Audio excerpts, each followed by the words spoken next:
All right. Hey, how y'all doing? Welcome to Curly Hair Mafia as we take a hit on Vampires versus the Bronx. We're here with you, the normal team. I'm Dean Lee.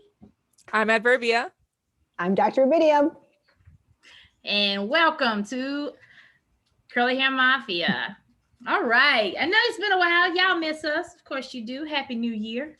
Happy New Year. We found this really great gem. In fact, I think it was Rubidium who recommended this one. How did this one come across your? How did this one come across your timeline that you recommended us to review it? Yeah, it just it reminded me of Attack the Block, and so anything I'm like, ooh, vampires really went after people from the Bronx. Bad idea. And so I was just like thinking, how many ways are the residents of the Bronx going to kick these vampires' ass? Right. There was no question that the vampires were going to win. So I was more like, how Bronx is it going to be? I was wondering that. So as I watched it, it reminded me of that too. I guess we should go ahead and do a quick little synopsis of it. I know usually at Verbia, you pull it up. You have it down. Or did you want me to do it? I can. Yeah, no, I could do it. So Yeah. we have a cast of three young boys named Miguel. Everybody calls him Little Man or Little Mayor. Bobby and Luis, and they live in the Bronx. They are from a primarily Dominican, it seems like, neighborhood. And With the sprinkle of Haitian, they with a sprinkle of Haitian, yes. And they in very short order get wind of the notion that vampires are taking over their neighborhood under the guise of moving in and buying out businesses to bring in more upscale brands and labels and gentrify the general area. And then as the movie plays out, these three young men try to rally their neighborhood and save their neighborhood from these invading vampire forces. We have cameo appearances by Method Man, Kid Miro, who plays Tony, the shopkeeper. Method Man plays a Catholic priest. That is hilarious. I was not ready for that one, but it was he did it well. Yeah. And then a very brief cameo by Zoe Saldana, who plays Becky, a nail tech named Becky right at the beginning, pulling a Drew Barrymore. So Yes. big spoilers throughout. So if you haven't Yes. seen the movie, it's only an hour and a half. Hit pause, go check it out on Netflix, and then come back and watch, because we cannot talk about it without spoiling it.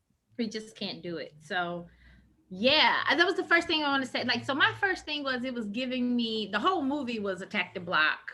Yeah. It was Attack the Block. It was like down to the scrappy kids. I loved it, in the neighborhood that nobody really pays attention to. But then it was the whole, you're right, the Zoe Saldana pulling the Drew Barrymore and Scream. I was just like, oh, okay, we got some headliner talent. And she's done. She showed up and she's done. Yep, literally in the first 5 minutes, just one day of filming, and then she's like, thanks everybody. Rolling on out. I definitely, so Kid Miro, I read, was actually part wrote and produced it. It's like, that's what the IMDb is saying. But it definitely felt like not only was it about the Bronx, but it was definitely Bronx made. Like, you could just tell they were like, let's get some of our folks. And like, did they call in I want to know, how does he know Zoe? Because she definitely is like, she was like, fine fam, I'm gonna do this for you this one time, but you get half a day. That's all you get of me. One day, and like make sure that my trailer is ready. No. Yeah. I don't even think she did a day. It's half a day. Right. So, and she literally died. Her character, Becky, dies within the first 5 minutes, but it really is a nice little prologue to what's happening, because it brings us right into the meat of the problem. The core problem in the plot is that you have these white wealthy investors coming in, paying small businesses exorbitant amounts of money to take over the real estate. And then very quickly we find out that they're actually monsters, not just metaphorically monsters. They're literally monsters. She's dead, so they don't have to pay anything, and they get the spoils. And it has the Drew Barrymore effect of telling us that nobody's safe. Yep. So it kind of puts you on edge for the rest of the movie, because anybody can die. Yep. And you get that. So like thinking about what you said, Rubidium, about like it's the Bronx. So folks are scrappy, they ain't never scared, but that nobody's safe comes up repeatedly. Like you see the D boys, the corner boys who are, like, they ain't scared. Like they go toe to toe. And like the corner boys get taken care of in short order. And yeah. But I think, what I really appreciate about this movie is, like Wally was saying, is the gentrification is the monster, right? Which is true, which is what happens. And we see that.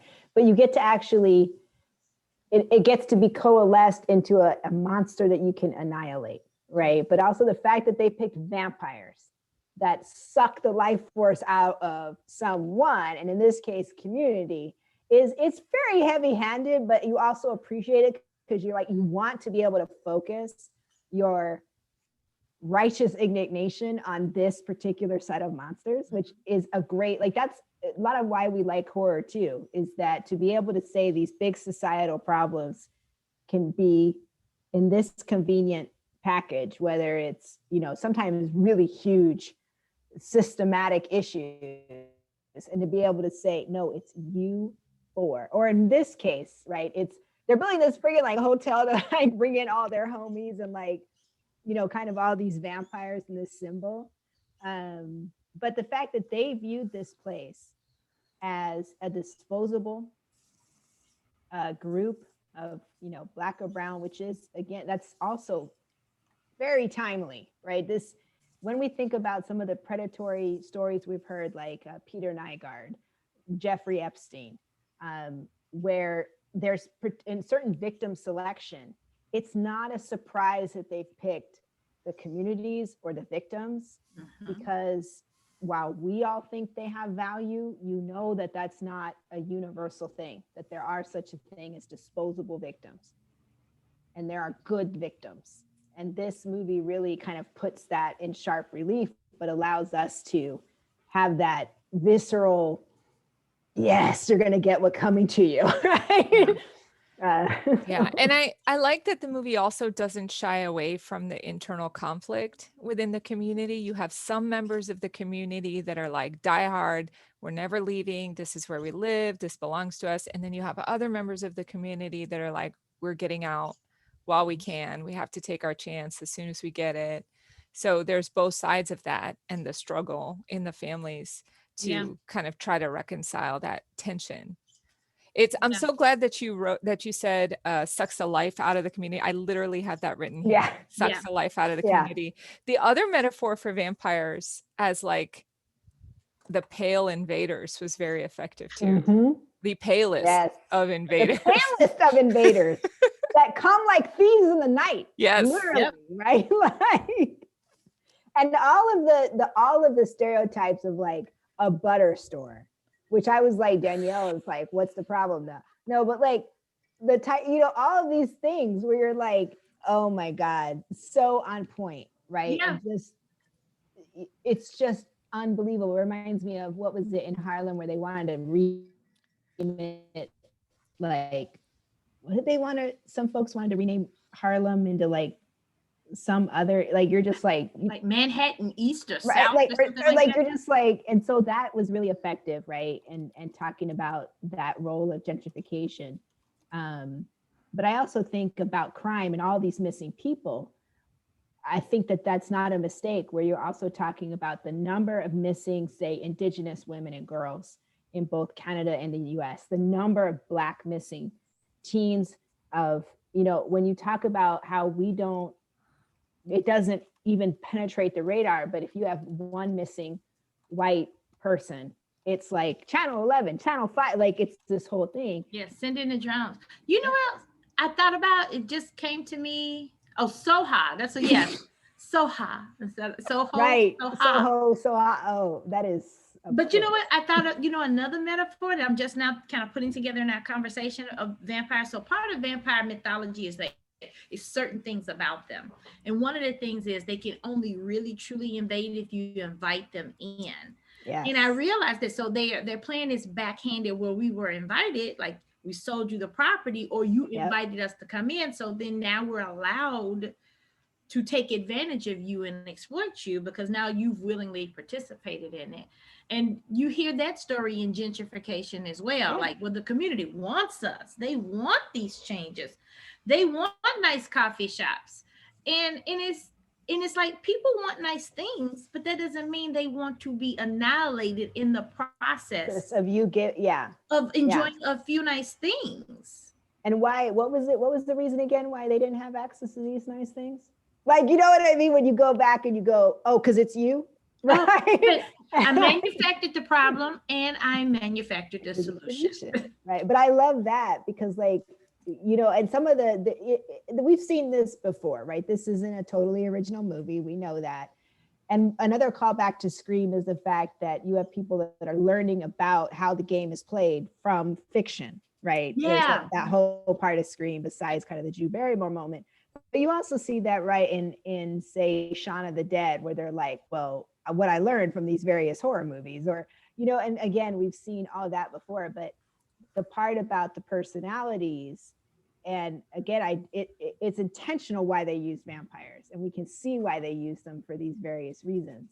But I love how you would see how it wasn't until maybe a little bit later that you realize, oh, they are going full on for some of these vampire mythologies, like inviting in, which you didn't notice because it all looks so smooth, like, oh, come on in, right? Like to the shop, or even the bodega, right? That first time, oh girl, goes into the bodega.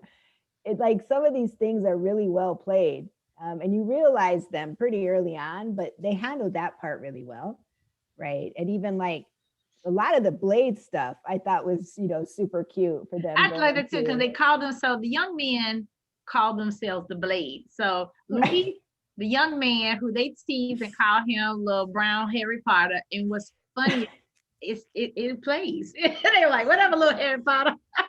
And so he's so like cute. Learned one who like, no, I'm gonna hip you to it. And so they're called themselves the Blades, and they're ready to fight. And I like how they went with the one. I mean, they didn't go with like the Eddie Murphy or like some like Blackula, but they did go with probably the biggest black-led vampire blockbusters. Like they're like, oh, this is our 101 on how to how to do it. Yeah. And then it even harkens back to movies from before that. It has a very much like Kids on Bikes feel of like the Goonies, the Sandlot, Goonies, and also of course Monster Squad. Like the parallels Monster Squad are clear, but you have Lil Mayer, who is like the heart. Yeah. And then you have Luis, who's like the brains. And then so are they saying Lil Mayer sometimes? That's what I thought. Yeah. Well, Vivian says Little Mayer. Yeah. So I thought I was hearing people say Little Man. They also call him Little Man. Yeah, Little Man, Little Mayor. And I think his business card actually said Little Mayor, didn't it? Yes. Yeah. Yeah. So yeah, I think, and I love how even though he is the heart and he is got this strong will and is like a leader, that real quick his mom can just get him right back. She was the F around and find out. Like I love how the parents too, you can tell that the people deeply cared. That's another thing I really appreciate, because you know, this pervasive, horrible, destructive stereotype of these neighborhoods are not neighborhoods, that they're not deeply loved, and that they're not vibrant communities, that they're desolate wastelands that these people are going to come fix. That's not what we had here, right? You had the person at the bodega who knew literally everyone. Why aren't you in school? You're acting up, like, you know, and even Method Man's character with all the gruffness was like, right? Like at all times, it pretty much they didn't go too much more than 2 turns around a corner without someone noticing them, saying, what's up? You're a little out of place. Like I think about the guys playing dominoes. They were there. You had moms and grandmas looking out the window. The older teenage girls that were like, teenage girls.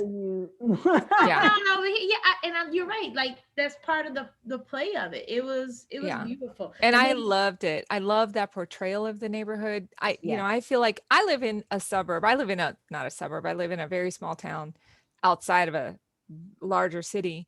And even with my children who are older teenagers, every time they leave the house, I do have this feeling like they need to be careful out there. Like the house is safe, but in the street it's not. And the portrayal of this neighborhood very much reminded me of my grandmother's neighborhood where I was born, where the street is just an extension of the home. Mhm. Yeah, my neighborhood too. The fact that you were going to have, Maria, like the idea that even if your parents worked, like my parents worked, they knew what you had done all day. All you, day. they may not have been there, but they got a full report before you even saw them walk in the door. They already knew what you And had this been was up before to. cell phones. This was Oh, yeah. before just camera phones. They knew your business met you at the door every single time. And Yeah. and we really saw that come into play. So there was a tense character with Vivian. The reveal is that Mhm. Vivian, the nice Frappuccino white lady who moves in the neighborhood, who swears she wants to contribute and keep Bronx Bronxy. With her We maple find stones. out quickly with her maple stones Mm. that she is the enemy. Like she's the bad person. And then eventually we learn she's the head of them all. Like she's been around for millennia plus. Well, when that happened, immediately little man's mom is like, everybody go to bed. Call your mamas and go to Yeah. bed. Yeah. like you stay in here, call your mamas, and Yep. and then you in the next scene you see not only are they all there, but like in typical like neighborhood kid style, they're all piled up on top of each other in the living room, like hunker down. And also that this is very different than what you'll see in other movies where it's maybe potentially white parents with their children, is that this mom was like, no, I don't believe you, Karen. This little man, what he said, I absolutely believe, even though vampires is real wild. You're not. Like, that was what I love too, is like, oh, no. I'm not taking your word. And you can tell like the privilege of, she totally thought this would work. The fact that you would even roll up means you thought that would work. she was like, oh, I got these kids, all of them. Come on in, y'all. Come on. And I like how the mom was like, no, lady, like, I believe my kids and you are not coming in this house. Like, I really liked how that old school, was really, is that I may have a problem with some of the things you've done and the fact that you lied to me. We're going to have an argument about that later. But first, let's keep this crazy vampire out of our house. Like, what we're not going to do is die today. Yeah. Right. So, But even before the reveal, like, there's the scene, the door opens, the kids are in the hall, Vivian, the white lady's in the hall. Even before the reveal that Vivian's a vampire, she brings those kids inside and she puts herself between those children and this stranger. Yeah. But when she thinks it's just some random white lady. Yeah. Yep. Yeah. Before she even hears any excuses, before she even entertains any stories about what they may or may not have done, the kids are coming inside, they're standing behind her, and she's between them and this lady. That tells you a lot about that tells you a lot about that neighborhood. They know everyone. And I don't care how long you think you've been here, they don't know you. And even the boys on the corner that might have been up to no good, they know them. And they know their mamas and they know their grandmothers and their boetas and whatever. But you know who they don't know? You, Vivian. Like, so I like that. I like that idea of even when you're not the quote best element, you're still theirs. And and you're not. So so since we're on the subject of Vivian, when did the penny drop for you guys that she was the big bad or a bad? Always. When did the penny, like from the jump, from the very beginning? Because she's introduced in the very first scene. She's getting her nails done by Becky. Becky's like, no, Kongyo, I'm out of here as soon as this is my last set of nails and I'm selling the place. That's when we meet Vivian. If she would be the head, but like too with the nice, too fake. I got a very fake vibe from her of being too, I don't know. And I knew, I agree. I didn't think she was genuine, but I got the whole vampire thing when the kids were stuck in Frank's office and she was the disruptor. And she's like, no, let these kids go. I'm just like, we know for sure he's connected. I was like, she's connected. I didn't know if she was another familiar. I suspected she was a familiar at first. But the whole she was a problem when they literally bumped into her and grabbed her because she was just like, "Huh, guys, what?" I was like, "Oh, yeah, she's one of them too." I'm just like, "Well, all right." Because I mean, they could have gone two ways with her, right? They could have gone like she's a good one, and she, even though she's in a bad crowd, and I was like, no, man, there's just something. I'm getting very like Karen-y, like, like, and if she could, but it turns out she is the manager. She didn't call the manager. That's her. Yeah. Are we ready to get into it? Like the rundown? Oh yeah. What are we gonna start with? The side eyes or Clark Kent's? So I really have a hard time figuring out, like, I only have a side eye for this. I don't have any No Science, and I don't have any Clark Kent's for this movie. I have a little Clark Kent. Mine's not a big one. Maybe a teeny weeny one, but yeah. So yeah, go ahead. So my side eye was, so the whole premise is that the vampires are buying up the neighborhood to bring in these quote unquote upscale businesses. But then when Vivian is doing her monologuing about why she's gonna like take over the neighborhood, she says to the boys, I wrote it down. She says, it's easy to hide in a place where it doesn't matter if someone disappears. And that was inconsistent with the whole, like, we're going to raise this neighborhood up, you know, because if that was the case, then what the setup should have been is we're just going to buy up these properties and be landlords. You know, everybody stays. What we're going to do is we're going to drive the neighborhood down. If we want to make this like a feeding ground for ourselves, we need to drive this neighborhood down, not up. So that just felt inconsistent to me.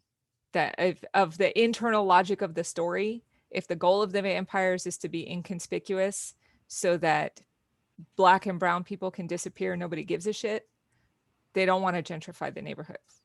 Yeah, good point. So that was kind of it. The only other thing was a teeny little Clark Kent. All right. What about you, Ray? Your side eye?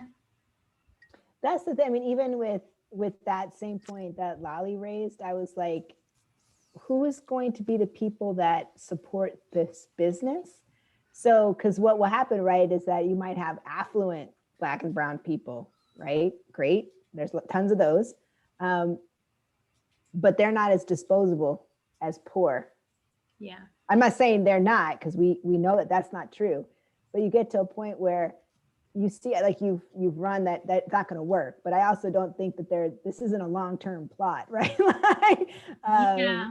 That is the whole there. But for vampires, right, we expect a different level of intellectual forethought and long-term planning from vampires than we do like any of the other monsters, right? We really do expect more. Should we, like, if you live that long, so now this is the evolutionary biologist hat. When you can live that long, you can make a lot of stupid mistakes and still be okay. I know, because you're just going to move elsewhere in 50 years or 40 years. But the side eye, I will say, though, is not only that assumption, right? Because that's a faulty assumption, actually. So I'm like, but you went to the Bronx? Like, but is the idea of like moving in the coffin? Because this is like my whole point is, New York media will feed, like, you just wheeled in a coffin and you can't tell them it's a fridge. Like, that's why my only thing is, like, if that were true, you would need to do this better, because all of the major news media of you making this big thing, you don't think that anyone's going to get an investigative reporter over there for these rich white people going into the Bronx? Like, I felt like that part of, there's not one investigative reporter that's showed up and being like, what the hell's going on over here? Like, that part, no Daily Beast, no New York Times profile of these vampires in the style section. How come we can only meet you at night? Like, I feel like that would be... I thought about, when you brought it up, thinking about like all these fancy stores, I wonder if I don't think they ever intended to really build those things. Those were just nice, like stickers to put on there to say coming soon. That's a good point. Yeah. So I think they, the stickers were to make folks feel like, oh, things are changing. All right. So my side eye at the plot is how they played at the whole colorism in the plot with Bobby being the bad one. Ooh, yeah. So like, and how even though he got caught up with I can't remember the D boy's name, Henny, but like no one listened to him. Like every time something happened, especially his mom was just so rough on him. Like it was your fault, I'm sure.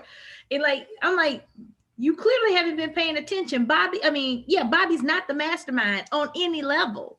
Like that's I didn't like that. It's like how they played into some of that colorism of him being the bad one or the one you got to watch out for. And I was like, yeah, that was a little uncool. No, I see that. And I also see like how they treated the teen girls. Yep. Even though the one, what is her name? She ends up saving their bacon. Rita. Yeah. It's like she ends up saving you. But I do like how they handled it. It's like, no, this is not what this is. Like, yeah, he reached through to kiss her. She was like, no, little boy, you still a little boy. Like, I saved you because I could, and this is in my neighborhood. Like, also the idea of you're not actually the lone male savior here. Like, we were all invested in this. And don't forget, I played a role in this. Like, don't write me out of this like you did about the history of hip hop. Right. You know what? And she calls them out. She's like, so y'all just didn't call me when it's time to suit up and fight? Like she really got on it. And she was the first one to really believe him. She was like, oh yeah, I'm Haitian. This makes absolute sense. These things, I'm ready. I also wonder, do you think that was an intentional nod, like the whole Dominica Haitian kind of try to bridge a gap? Because that was again thinking of where they are. Right. And interesting in how those neighborhoods and communities are. I thought it was really interesting how they handled all of that. Yeah. And I think in some ways, right, they played into it. I mean, did y'all peep the Sprite? I mean, they really did. They really did do some calls out and a little bit of playing into certain, you know, in some ways, some would say a stereotype, but things that you're just like pizza and Sprite. Yeah. Who took my Sprite? Right. Like, who took my Sprite? Yeah. And to fill the Sprite with holy, I mean, that cracked me up. I know. And where did the Sprite go? Like, I know where it went, but like, still, it was like, I was just laughing so hard at all of that they put Sprite in there. Really did. So at Verbia, you said you had a teensy Clark Kent. So in the scene where they go to get the holy water, that they're in mass, right? They're after like they've gotten in trouble and the moms are like, I'm going to take you to mass to straighten you out. So they're in mass and they're sneaking off into the sacristy while everybody's praying and nobody looks, none of the adults like look up. Nobody sees them. Like, no. Yeah. Moms, that wouldn't have happened. Moms have radar for misbehavior. I can't keep my eyes all the way closed during the let us pray. I'd be like, yeah, no. I found that I was like, okay, I guess we're buying into that as much as we're buying into the vampires, but like, yeah, like it was that much of a fiction. Like, and how long that let us pray party is, like, really people kept their heads down, disciplined down. And the priest walked out. Yeah, the priest walked out. Like, I would have been like looking up after 30 seconds, like, we ain't done yet. Yeah. They made up for it later when I think it was Bobby, when they're fighting the vampires and Bobby takes the Eucharist and he goes, body of Christ, and he stuffs it in the vampire's mouth. I was like, all right, all is forgiven. That was Louis. I like that kill. I kind of wish that was something I saw in more vampire movies. I like how they snuck that out, but I'm just thinking like, ooh, like it was, that was really funny. But that was a big one to me too, because I'm like, I have never been that focused on prayer. Yeah. Yeah. The other funny thing about that fighting vampire scene was old girl Vivian, when she like jumps down off the ceiling in her like vampire form, she got those Ariana Grande extensions. Yeah. You know, like she's through the whole movie with her little like wispy collar length, like, you know, break off, can't ever she grow was suddenly snatched hair. Baby. Yes. And she comes down, she got that high ponytail with the like my hair, gee, thanks, just bought it. Is this the action ponytail? This is the action ponytail. It's the action ponytail. But her action outfit, like with the cape and the cute boots. Yep. And I love that, like all of the vampires, like of course you have like the familiar guy, right? Which on the one hand, I'm just thinking that tells you the level of devotion because you had to have known these people ain't shit, bro. They will snap your neck in a minute. I don't know why you thought that they had any loyalty to you, but okay. Um, but the guy that the first vampire people see that's like walking around with the like bespoke coat and like the long fingernails and everything, I was just laughing. I'm like, this the thing is they wouldn't have probably batted an eye, right? And they'd be like, this is not the first time we've seen something like that. You know, they had some good they had some good one-liners in there when he was like, yo, Hamilton. Yeah.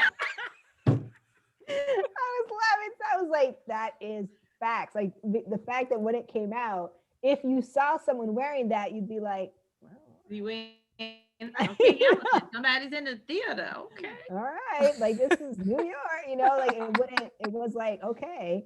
What was more was the fact that again in those neighborhoods, I'm thinking about the neighborhood I grew up in, it would be more like, no, we know everyone and you're not from here. Like it was more like, that. And I love the relationship between the kids and Tony. Yes. Yes. I was very sad. I was very sad when he got taken. I was. I did too. I was hoping he made it through the end, like, because I felt like we needed that. Did you have any Clark Kents, Ray? No, not. I mean, this movie was because of the setup. It was, I would go with even the, like I'm saying for lollies, is I'm like, okay, well, if we're going to vampires, I guess we're going with everyone's praying that hard, right? Like, my little one was Louise running around with that orange juice all day. Like he got low blood sugar, but he don't take insulin. It's just that sour orange juice at the end. Like, little boy, you ain't got low blood sugar. Just go. Told you that. No, but you're right.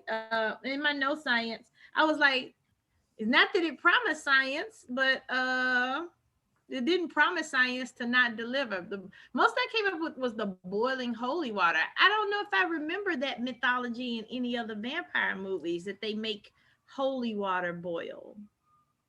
It's real spotty. Like I'm glad that they had to literally say what they were going to go with, because a lot of the vampire myth, like sometimes I know in X Factor, X-Files, X-Files, they had a whole episode about vampires one time, and they brought in their own level of crosses don't work, this doesn't work, but they have OCD, right? And so like you could throw seeds in front of them and they'd have to organize, like they had, yeah. And so like certain things, like, depending on like True Blood, right? Like they set up their own level of, there were some things that were like sunlight, okay, but then there were other things that were like, yeah, that doesn't work on us. So they had to set up in their own what was going to work and not work for theirs. And they went like pretty like old school, classic 1920s, 1930s. Very Bram Stokery. Crosses, holy water. The garlic adobo laid me out.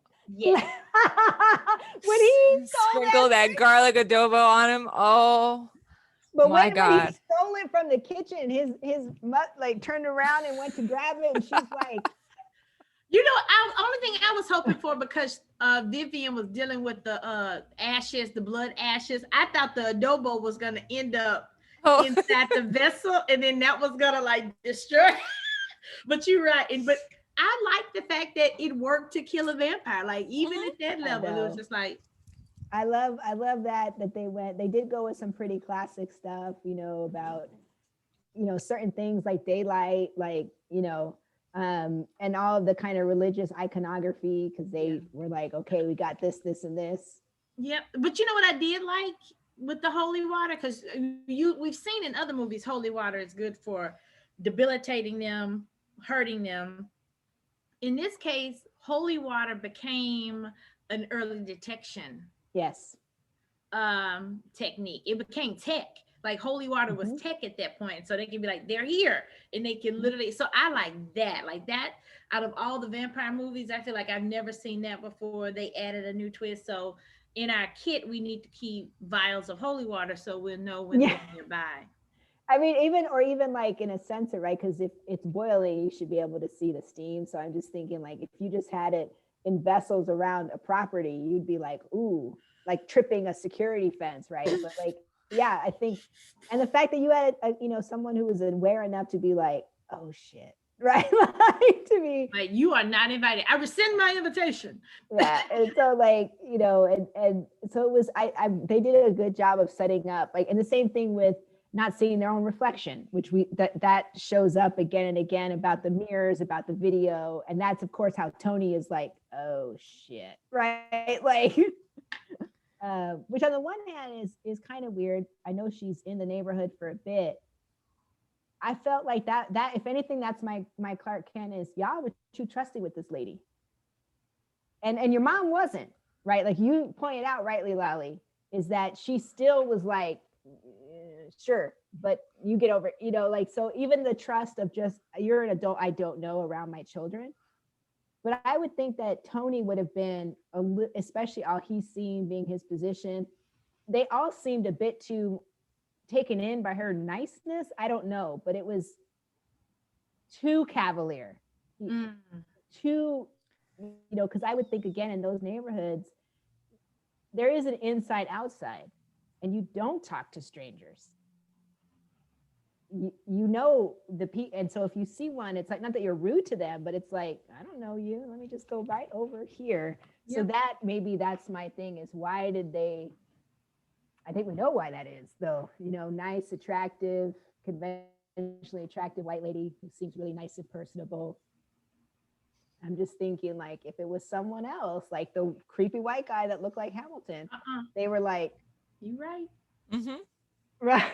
That was got a completely different response. Even their familiar got a completely, in some way, again, more skepticism, even though he was offering the money. It wasn't the same red carpet or kind of, and maybe part of it is not so much trust, but, oh, well, I don't see her as a threat. Right. They're very tolerant of her. And I was like, that's a mistake.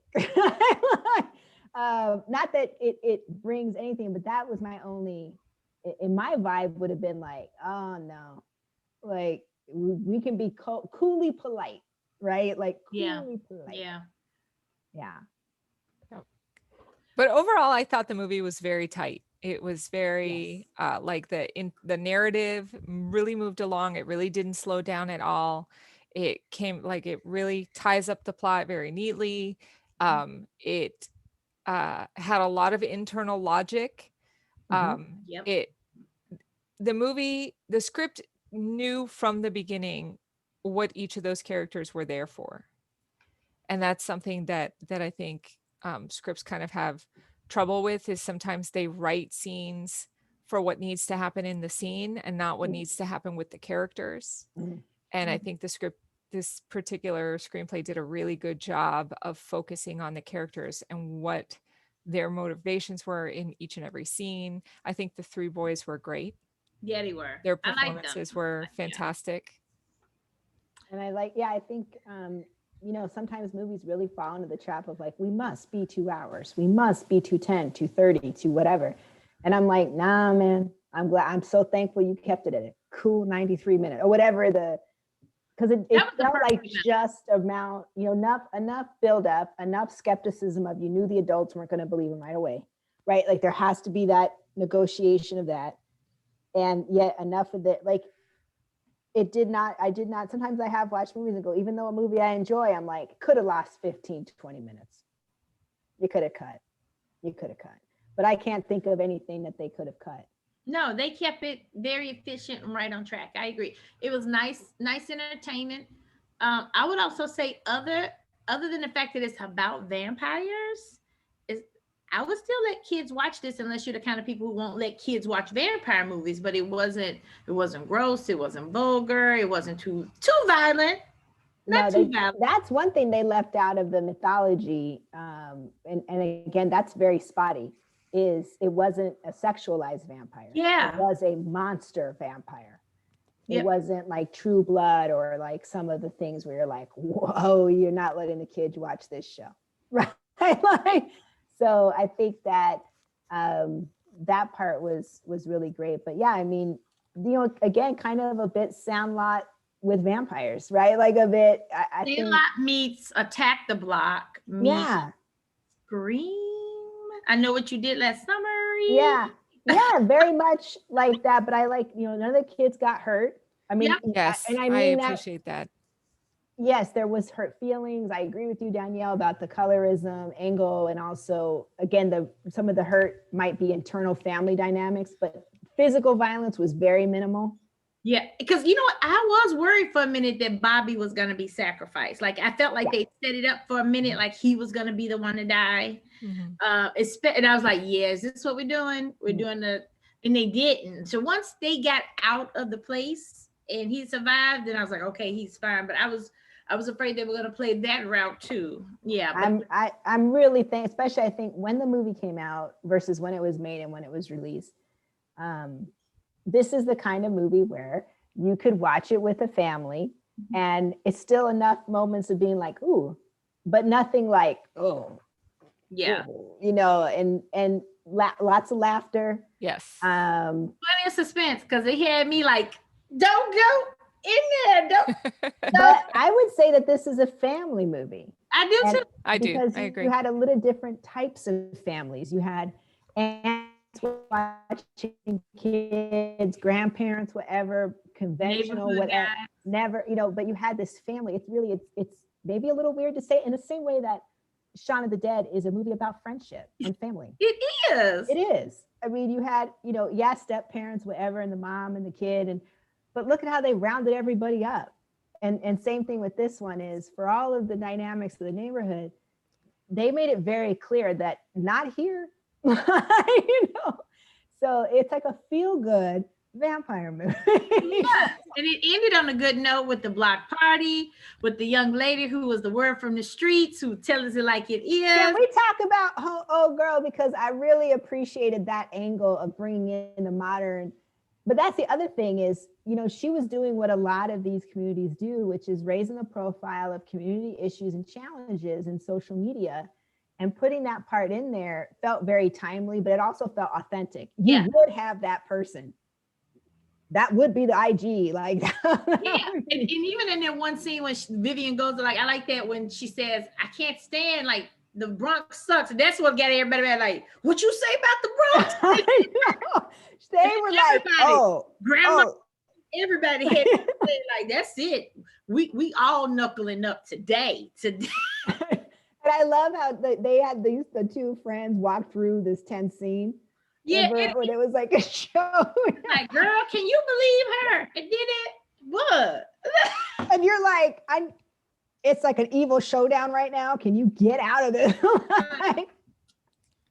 So I thought it was really cute. I think it's one of those movies where if you had a mixed family group or you just wanted some kind of fun, lighthearted movie to watch for like whatever, I would recommend it. I think it's lots of feel good. Are we ready? A little bit of scary. Are we ready to rate it? Sure. You go first. I enjoyed it. I give it a good solid 8. It was very entertaining. It was right on time. It wasn't too much. Like I said, you could watch it with a whole family. The time was just right. It was suspenseful enough. And if it was too much, you literally could just walk away for a second. Wow. If the buildup was too much, and then come on back and it put a bow on it. It was really nice. And I like the characters. They were very relatable. Yeah, I really liked them. All right, I'll go next. I'll give it a 9 out of 10. I've watched it twice now. It's very rewatchable. It was really enjoyable. I really appreciate the tight narrative. I've been watching a lot of things that don't stay true to their own internal logic, and I find that really frustrating. I think that this script did a great job of that. I think that it's a wonderful example of what happens when Black and brown people tell stories about Black and brown people, where the story isn't about being minoritized. That all of the characters in this story have rich, full lives that do not revolve around their minority status. and the story, we get to focus on the story, and it was fantastic. Even though the story is about a social phenomenon that is affecting Black and Brown communities. So I really, really appreciate that. So I'll give it a 9 out of 10. Yeah, I also give it a 9 out of 10 because I think it's hard to find these types of movies which strike this watchability of a wide group, but also we get a lot of trauma theater, Black and Brown folks. And what I appreciate is even though the message is there, and we all know what the message is, the idea that these families of various types and various looks saw, knew where they were at, and they still got, we're going to still do this thing. And it reminded me, I think part of it's nostalgia. I think it reminds us all in some way of our neighborhoods, of our families, and the communities we live in. Mm. And that, like you're saying, Lolly, this is what happens when you get stories told by your own community, is it reflects your own community, right? And it's like, even if it's a vampire movie, it could have been, we know what it was really about. And that's what I appreciate. And I think right now more than ever, we need that. We need these types of movies where, that it's a bit of a boost. It was nice to watch it and feel good after watching it and have good memories. And sometimes we watch stuff that we're like, what that was, I need to go lay down. Right? So that was really nice. And I get, why it also gets a 9, it would have maybe gotten an 8. That tight 93 minutes, right? I really appreciate that. Keep it tight. Keep it tight. Keep it tight, y'all. Keep it tight. Oh, Lolly, let me ask you, any input from the kids? Because I'm interested to know. My own children? Yeah. No, they didn't watch it. They haven't seen it. You watched it twice without them. Yeah. I love it. I love it so much. Well, all right, y'all. So if you haven't seen it, if you didn't mind us spoiling it before you go watch it, yeah, it's a really nice film. Go check it out. It's on Netflix. All right. Thank Thank you so much. We can't wait to see you next time.